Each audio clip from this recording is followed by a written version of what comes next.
best advice I ever got was very recently.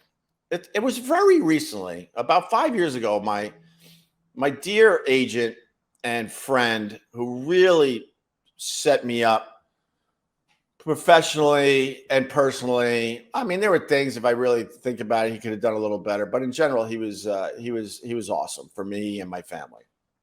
And he died, and I flew out to LA for his wake and funeral. Anthony couldn't be bothered. Why do that? Why do that? And this guy wasn't even my agent at the time. I had to move on to another agent, but he understood that. And the last few days of his life, he was actually calling SiriusXM because he knew they railroaded me for some BS crap.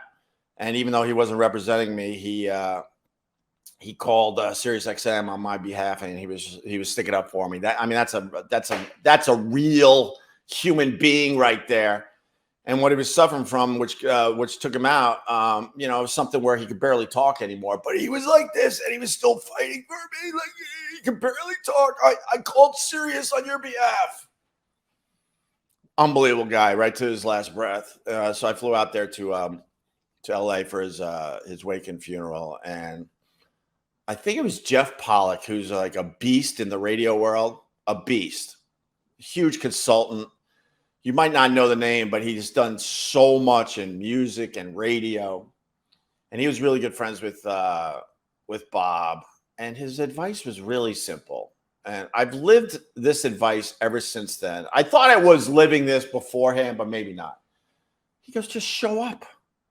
Just show up. So to John Quartz's point, when you look around, you see the people that are showing up for you. Just show up. We all have that. Well, I would like to do this or I would like to do that, but there's a lot of buts. But if it's something very special and important in your life, you just show up. You have less excuses for why you can't do something, and you just show up.